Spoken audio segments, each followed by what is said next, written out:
disons merci au Seigneur Dieu Tout-Puissant, Maître de vie, qui nous donne cet instant pour parler de sa part. Je remercie également tous les téléspectateurs à travers notre chaîne de YouTube, partout dans le monde où vous vous trouvez. Que le Seigneur bien-aimé vous bénisse. Que le Seigneur vous bénisse pour le laps du temps que vous allez mettre pour nous écouter. Merci Seigneur de l'occasion que tu nous donnes ce matin pour parler de ta part. Je te remercie, grand Dieu. T'invite, cher Saint-Esprit, de mettre ta parole puissante, créatrice, sur ma bouche et de disposer le cœur, les oreilles de tous les bien-aimés, les téléspectateurs au travers le monde, pour qu'ils écoutent et gardent et mettre ta parole en pratique durant tous les jours, jusqu'à ta venue, Seigneur. Merci pour tout ce que tu as fait et fera pour la gloire de ton Saint-Nom. Au nom de Jésus, nous avons ainsi prié. Amen. Alors, le thème que nous allons partager ce matin s'appelle l'affliction de Dieu. L'affliction de Dieu. Écoutez, bien-aimés, après que Dieu se mit à faire la récréation, c'est-à-dire créer le nouveau ciel et la nouvelle terre d'aujourd'hui, Dieu a pris 6 jours pour tout recréer. Il a recréé. Il avait créé, et Genèse 1:2 nous dira, la terre était informe et vide. C'est-à-dire, il y a eu un événement qui s'était passé, que la terre est devenue informe et vide. Alors, Dieu qui voulait cette terre a commencé à recréer. La première terre s'appelait terre minérale. Il a créé la seconde terre que nous appelons la terre végétale. Alors, après avoir tout créé, le ciel, la terre, tout ce qui remplit la terre, la volonté de Dieu était quoi? Était chercher, parce que les anges dans le ciel ont dessus, les archanges à qui il a donné de gérer la première terre ont dessus Dieu, et Dieu va réfléchir. Après avoir créé la terre, il va dire, qu'est-ce que je vais le placer? Après des raisonnements, au 6e jour, la Bible dit, Dieu dit, faisons l'homme à notre image et à notre ressemblance. Que l'homme domine surtout les poissons dans l'eau, les oiseaux du ciel, les animaux qui rampent, tout soit dominé par l'homme. Et la Bible dit, après avoir créé l'homme, Dieu prit son souffle de vie. Il va mettre dans les narines de l'homme et l'homme devint ainsi une créature humaine. Dieu a doté l'homme. Dieu a doté l'homme du pouvoir, de la puissance, de dominer, d'assujettir toutes choses. Et Dieu pensait que comme il est Dieu, 3 fois saint au ciel, l'homme sera saint sur la terre. Et Dieu va doter l'homme de tout et va placer l'homme sur les jardins d'Éden. Il va lui dire de dominer. Dieu créa l'homme le 6e jour.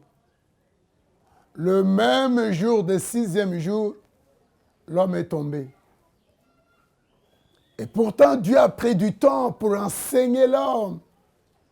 Que dans le jardin, l'homme écoute, j'ai mis 2 arbres, un arbre de la connaissance du bien et du mal et un arbre de vie. Ben, le fruit de l'arbre de vie, si tu manges ces fruits, tu vas avoir la vie et tu vas demeurer éternellement sur cette terre que je t'ai donnée. Dieu n'avait pas donné à l'homme la terre pour un laps du temps, non, pour que l'homme demeure éternellement.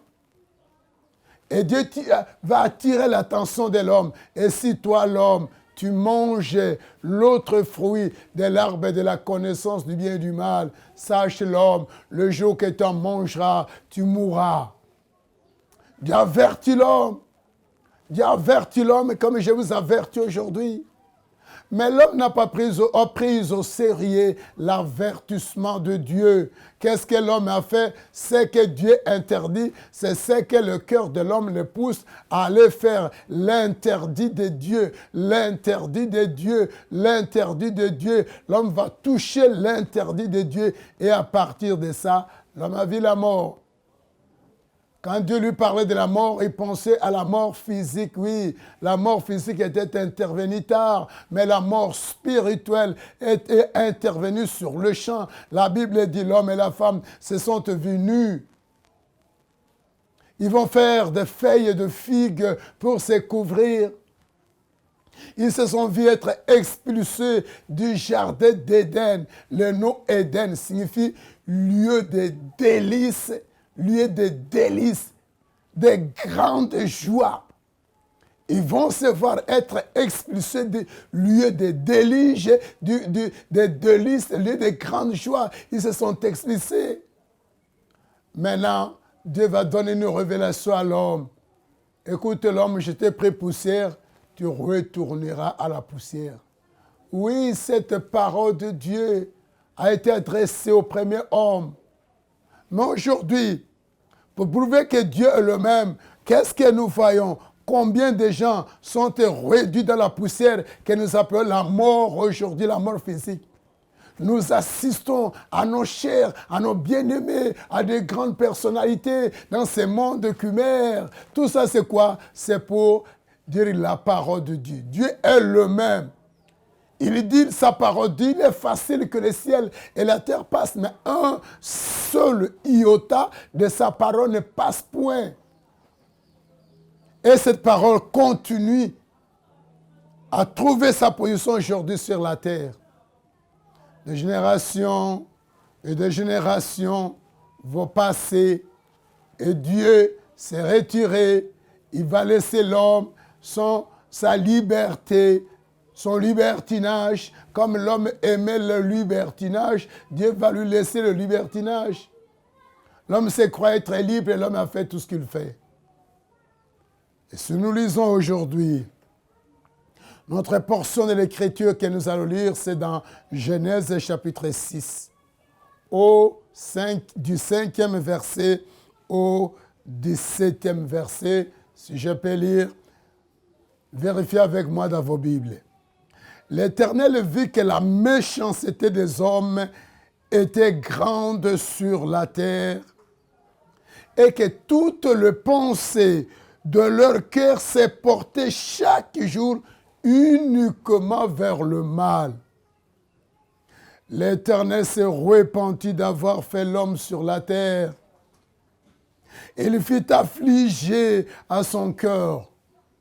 Et l'Éternel dit, j'exterminerai de la face de la terre l'homme que j'ai créé, depuis l'homme jusqu'au bétail, aux reptiles et aux oiseaux du ciel, car je me repens de les avoir faits.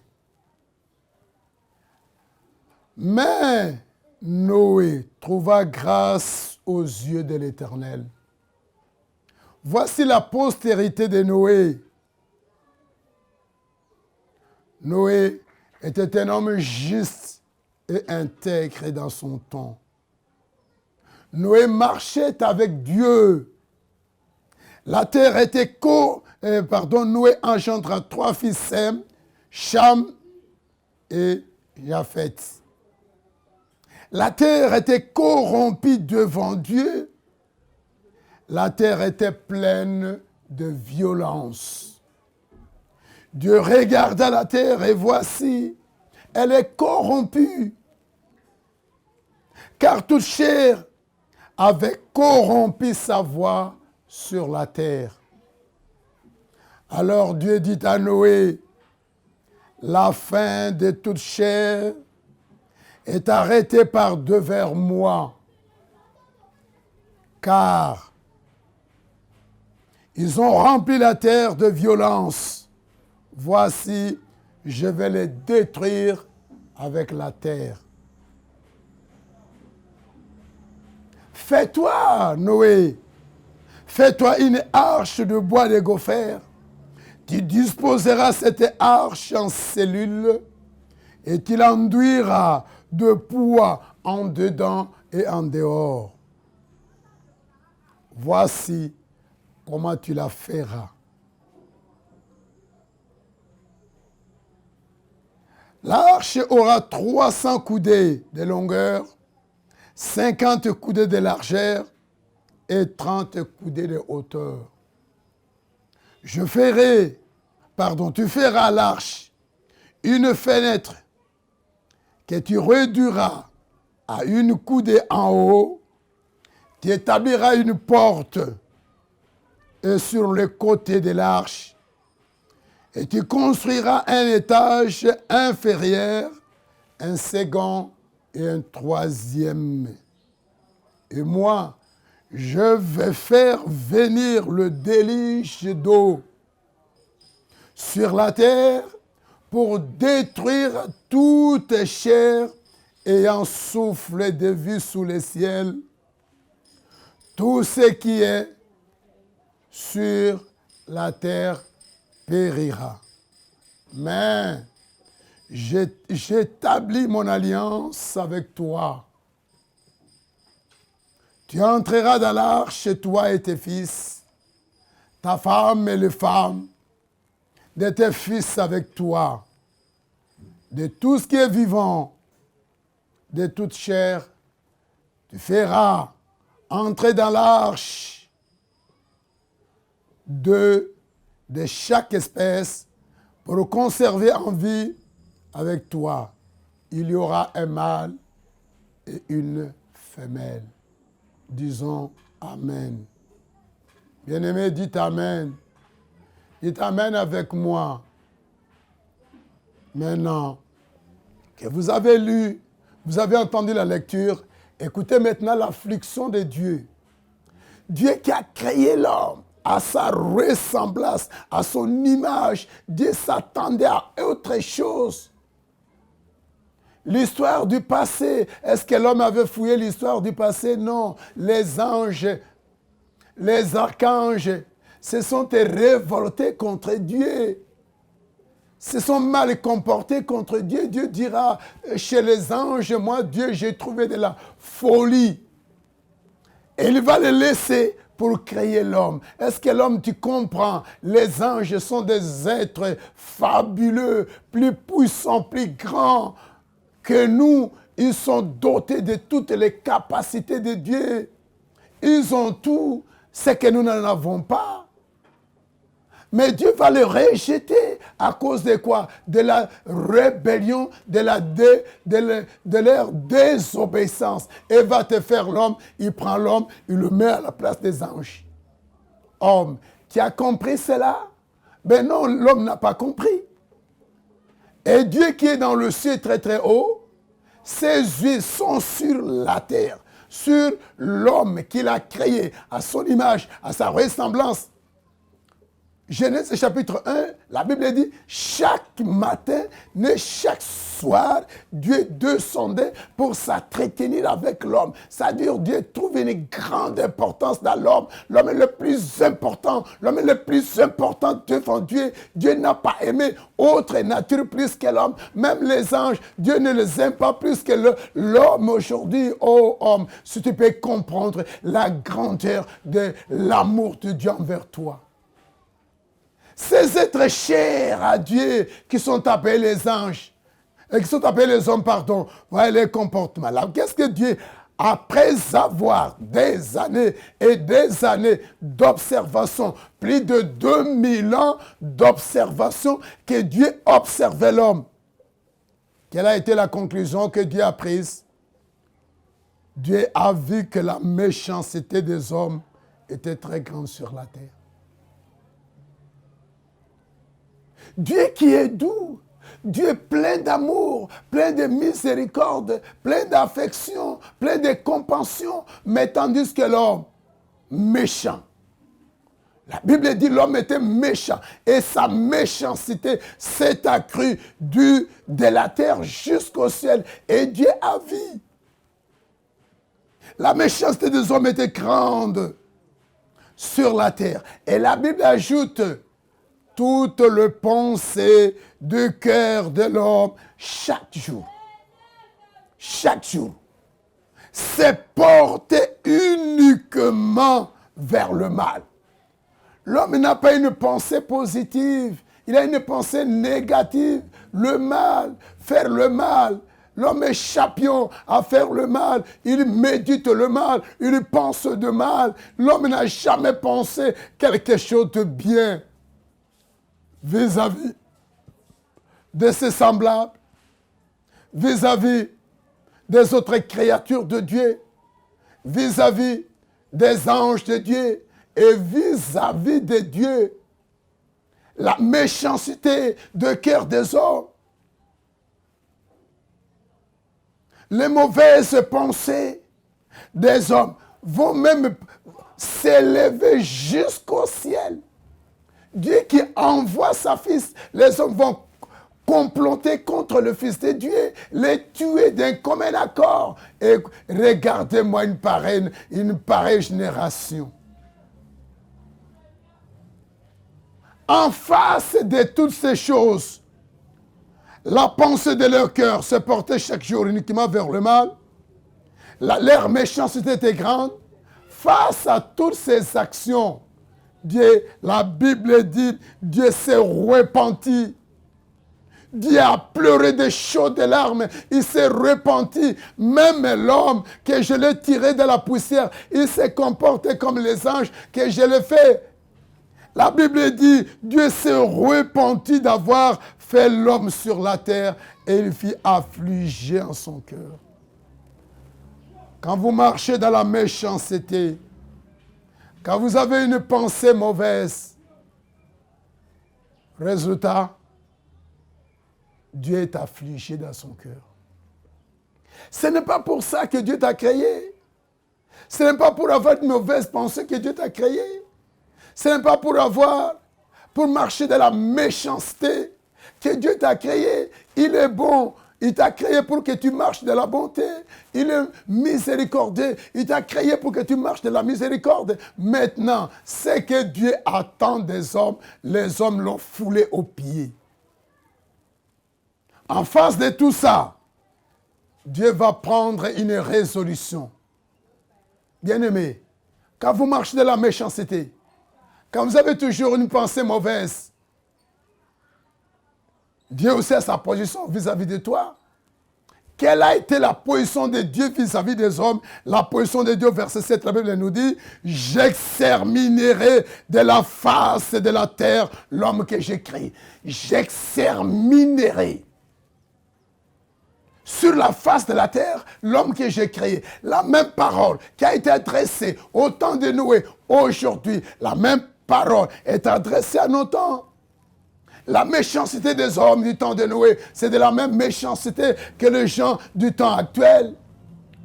Les pensées mauvaises de cœur des hommes, aujourd'hui, c'est la même chose. Cette parole qui a été adressée à Noé est adressée à nous aujourd'hui. J'exterminerai de la face de la terre l'homme que j'ai créé. Depuis l'homme jusqu'au bétail, jusqu'aux reptiles, aux oiseaux du ciel. Pourquoi? Parce que je me repens, car je me repens de les avoir faits. Je me repens de les avoir faits. Je me repens d'avoir fait l'homme. Je me repens d'avoir fait le bétail. Je me repens d'avoir fait le reptile. Je me repens d'avoir fait les oiseaux. Et Dieu va se retirer dans sa colère, dans son affliction. Il va encore projeter sa caméra sur la terre et en train d'examiner chaque personne, une à une, chaque famille, une à une, chaque parcelle, chaque maison, chaque avenue, chaque coin de rue, chaque quartier. Dieu va examiner. À l'issue de tous ces examens, la Bible dit, Dieu n'a trouvé qu'un seul homme. Oh bien-aimé, aujourd'hui, Dieu est en train de chercher. Pourras-tu trouver un seul homme? Qui peut être ce seul homme-là? C'est qui?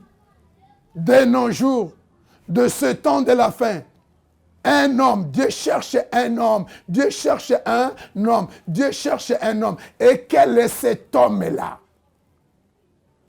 Tous les hommes sont pareils. La méchanceté commence par de petits enfants jusqu'aux grands.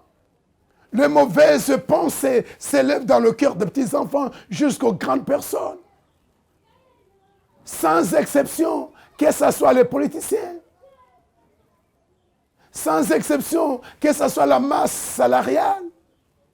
Sans exception, les grands de cette société. Sans exception, le monde. Sans exception, l'Église. Dans l'Église, la méchanceté s'est accrue. On commence à entendre des événements qui ne donnent pas gloire à Dieu. La méchanceté, la haine des hommes. On parle de ceci, on parle de quoi? On cite des noms ceci, des noms cela. La méchanceté est entrée dans l'Église, dans la chair elle-même. Chez le prédicateur, c'est le ministre de l'Évangile. Oh bien-aimé, où est-ce que nous allons fuir?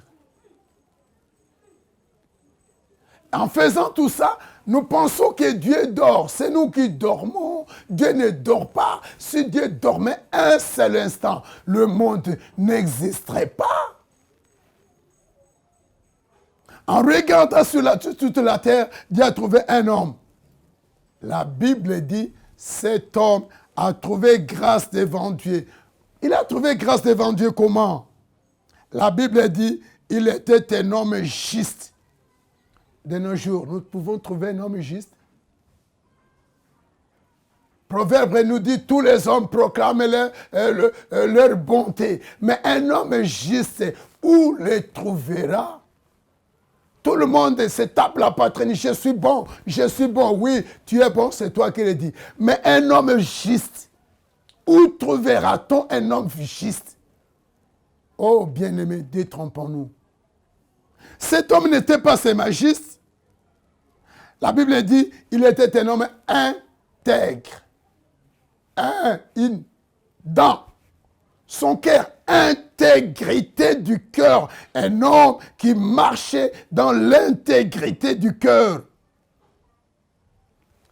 Troisième chose, la Bible dit, il marchait avec Dieu. Toi, tu marches avec qui?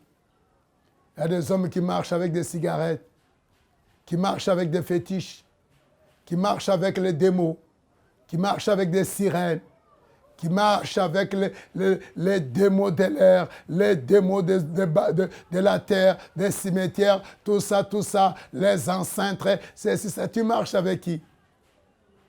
Ici, la Bible dit, il marcha avec Dieu. Cet homme, Noé, a marché avec Dieu, ayant réuni les trois éléments. La Bible dit, il trouva grâce devant Dieu. Et quand il a trouvé grâce devant Dieu, Dieu va s'approcher de lui comme il marche avec Dieu pour lui faire de révélations. Dans les songes, combien de songes que tu as déjà eu? Est-ce que tu as pris au sérieux les songes, les avertissements que tu reçois toutes les nuits, toutes les journées?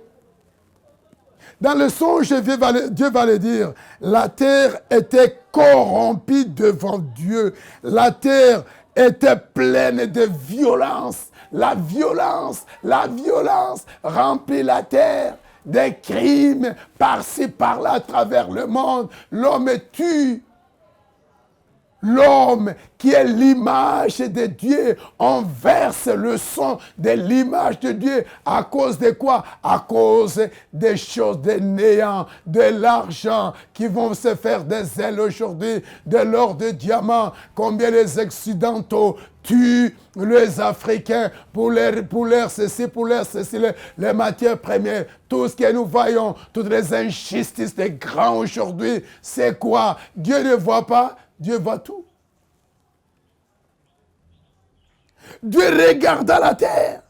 Est-ce que tu sais qu'aujourd'hui, tout ce qui se fait sur la terre, Dieu est en train de regarder? Oui, il y a des incrédules qui disent, non, Dieu ne regarde pas. Détrompe-toi, Dieu regarde. Dieu regarda, verset 12, la terre, et voici la terre était corrompue. toute chair avait corrompu sa voie. Dieu qui voulait épargner un homme, il va dire à Noé, fais-toi une arche. Noé s'est fait une arche. L'arche que nous allons faire aujourd'hui, l'arche pour notre protection, c'est quoi? C'est Jésus. Ayons foi à Jésus. Ayons foi à Jésus. Repentons-nous.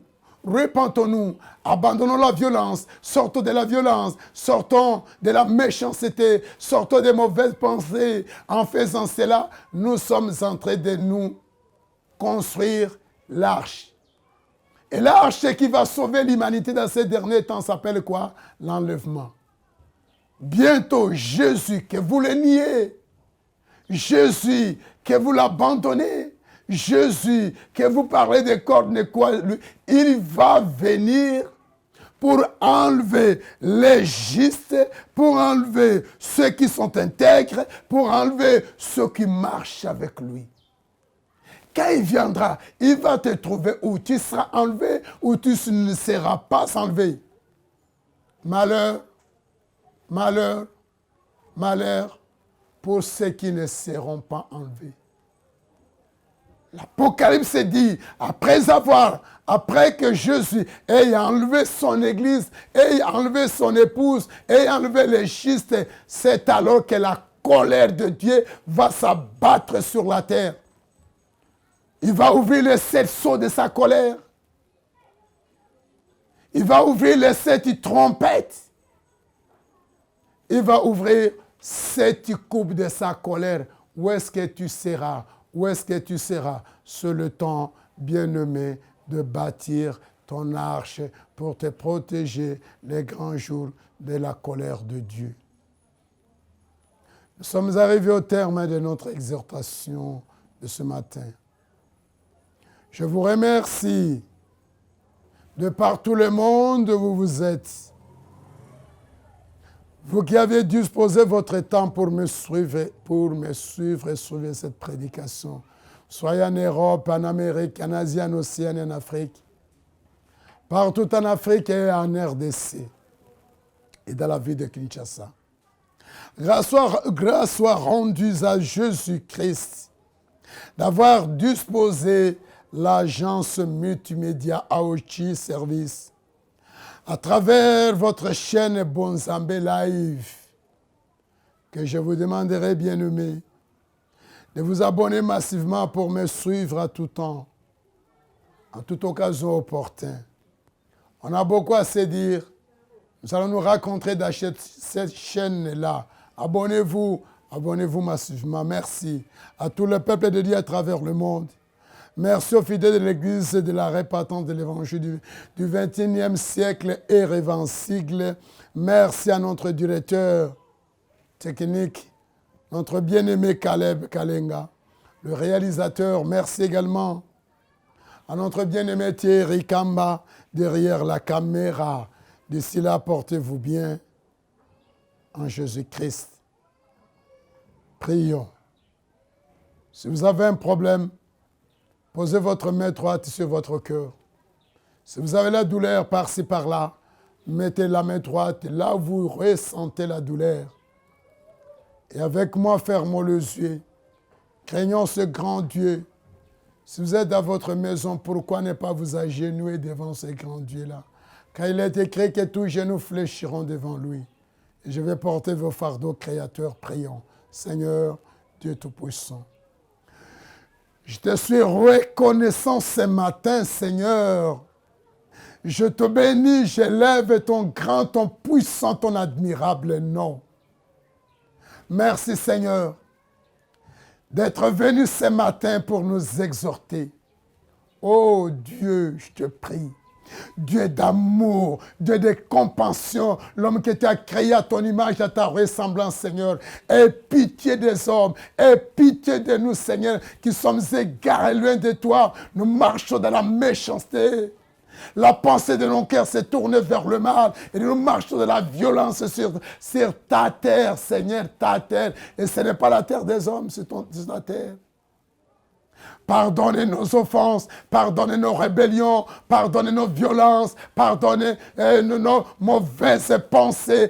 Pardonnez-nous, Seigneur, à cause du puissant sang de Jésus-Christ qui a été répandu sur le mont Golgotha pour le pardon de nos péchés. Oh Seigneur, j'implore ce sang de voir vous se répandre sur tous les téléspectateurs à travers le monde qui me regardent, qui m'écoutent à cet instant. Que le sang de Jésus soit répandu, Seigneur, pour les couvrir, pour les laver, pour les purifier, pour les sanctifier, pour les justifier. Le sang de Jésus déracine la méchanceté dans le cœur des hommes. Le sang de Jésus déracine les mauvaises pensées dans les hommes. Le sang, puissant sang de Jésus, déracine, condamne toute la violence sur cette terre, toute la violence sur cette terre. Je la condamne aujourd'hui. Je condamne la violence sur la terre aujourd'hui. Au nom de Jésus-Christ de Nazareth, Fils de Dieu vivant. Je te condamne, toi, Satan, l'auteur de la violence. Je te condamne, démon, à cause des mauvaises pensées que tu inculques dans la pensée des enfants de Dieu. Je te condamne par la puissance de la croix de Jésus-Christ de Nazareth. Puissant de la croix, je te condamne, toutes tes actions, toutes tes violences à travers le monde soient condamnées à travers tous les continents. La violence soit condamnée à travers tous les pays. La violence soit condamnée à travers toutes les villes. La violence soit condamnée à travers cette ville. La violence soit condamnée dans les districts, dans le bourg, dans les communes. Seigneur, je condamne la violence dans le foyer des enfants de Dieu. Je condamne la violence au nom de Jésus, par la croix de Jésus. Je t'écrase, toi, démon de la fin du temps, avec ta violence. Je te condamne jusqu'à la venue de Jésus. Seigneur, aie pitié de tes enfants qui gémissent sous leurs joues, qui sont malades dans des hôpitaux, dans des centres de santé, d'autres sont dans des maisons. D'autres sans savoir sont dans la maison des féticheurs. Oh Père, aie pitié de tes enfants. Jésus t'a répandu ton sang pour nous sauver. D'un que ton sang soit répandu sur les malades aujourd'hui. Déracine toutes les maladies de la tête à la plante au pied. Pas de la peau jusqu'au moelle épinière. Quel que soit le nom de toutes ces maladies. Quelle que soit la grandeur de ces maladies, quels que soient les commentaires qu'on a dit, le médecin dit de cette maladie, je condamne par la puissance de la croix, par la puissance du sang de Jésus, j'ordonne le feu du sang de Jésus puisse consumer toutes les maladies, toutes les maladies, toutes les maladies. Seigneur, merci. Je prie pour les prisonniers. Aie pitié de intercède pour Jésus, notre meilleur avocat. Intercède en faveur de tous les prisonniers, tant physiques que spirituels. Je bénis ce pays. J'ordonne que la paix règne dans ce pays. La paix règne dans ce pays. La paix, Seigneur, ta paix règne. Jésus, toi qui avais laissé la paix, j'ordonne que cette paix soit établie à jamais sur ce pays. Étends ta main de paix sur ton Israël et à travers le monde. Merci, Seigneur. Bénis mon bien-aimé réalisateur. Bénis mes bien-aimés les caméramans, bénis quiconque a entendu ta parole. Que tout soit béni dans le nom de Jésus. Recevez vos miracles, recevez vos guérisons, recevez un cœur nouveau, une pensée nouvelle, une marche nouvelle dans notre Seigneur et Sauveur Jésus-Christ. Je vous remercie. Alors notre programme, chaque vendredi de 8h à 14h, nous nous réunissons dans notre église, nous avions appelé vendredi miracle. Venez recevoir vos miracles. Jésus est vivant, il continue à faire le miracle jusqu'à aujourd'hui. Demain dimanche, nous allons nous réunir de 8h à 11h. C'est un culte d'adoration et d'action de grâce à Dieu. Notre adresse, c'est numéro 127. 3e rue, droite, quartier de Bonhomme, arrêt Macrevette, commune de Matete. Notre téléphone, c'est plus 243 99 86 24 306. Je reprends. Plus 24 99 86 24 306. Autre numéro, plus 243 81 034 51 13 0 243 81 0 35 51 13. D'ici là, portez-vous bien dans le Seigneur Jésus, qu'il vous comble de sa bénédiction. Soyez bénis au nom de Jésus. Que sa paix demeure en vous. Ciao.